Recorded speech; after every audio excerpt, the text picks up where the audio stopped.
Hey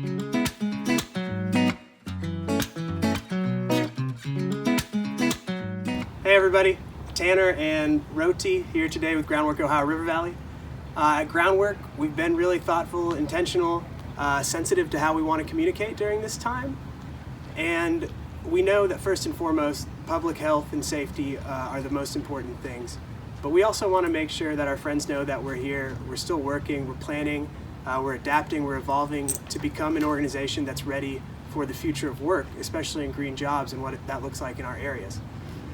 So until then, you've probably noticed that spring has not stopped, and staff here have decided to focus on some small videos that are instructional, that are productive, that you can possibly do in your house or at your home. Today we're going to start with my backyard, which something that's very un-ground-like about my backyard is that it's full of invasives and there's not much going on. Throughout the weeks, we'll chronicle what one person can do and the impact they can have on a small piece of land. Today we're going to start really simple, and throughout the process other staff will jump in with maybe native seed propagation, permaculture, fruit and vegetable planting, things like that. So we hope to offer something of value during this time, and we've remained committed to staying afloat and making sure that we're an organization that's coming out of this, that's evolved and adaptable and ready to start work. So we're going to try to accomplish all our work with things that you hopefully have around the house already. For honeysuckle work, we have loppers, handsaw, and of course safety equipment, which are eye protection and gloves. Most of all at Groundwork right now, we're missing our youth and young adult employees. We call them the Green Team and the Green Corps. When we are running field operations, they do a lot of restoration work.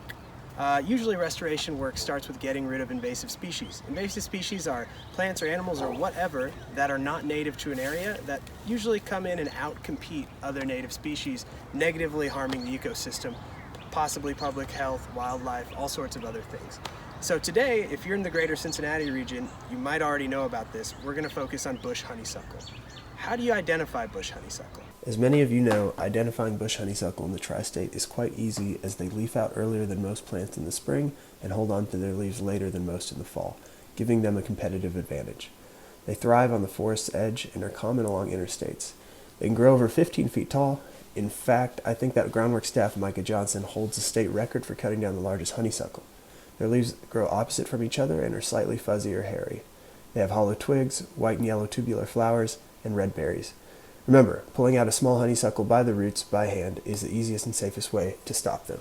Now that we've got our tools and we know why it's so important to remove honeysuckle from our properties, let's get to killing.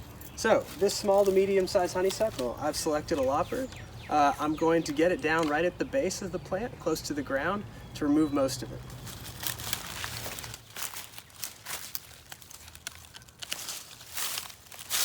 Okay, there we have it. At this point, if you feel comfortable and have protective equipment, you could put some herbicide on this stump to ensure the kill of the plant. But for my yard, I'm just going to come back and continue maintenance and cut these back maybe seasonally until they're gone. For larger plants, the loppers may not work, so you'll have to employ a handsaw. A lot of our youth employees call me the human chainsaw, so let's see what this puppy can do.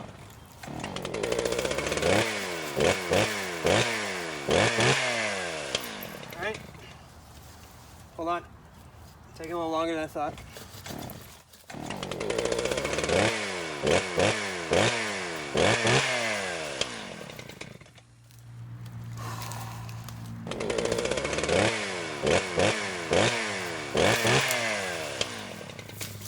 As you can see, fast and efficient and a good workout. So we've just started the carnage here and we've built up a good sweat. Things are still looking pretty scruffy on the land, but this is just step one. You can see we've piled up some of the honeysuckle we cut. We're going to leave it there to decompose and form some sort of habitat while we go throughout other parts of the restoration process.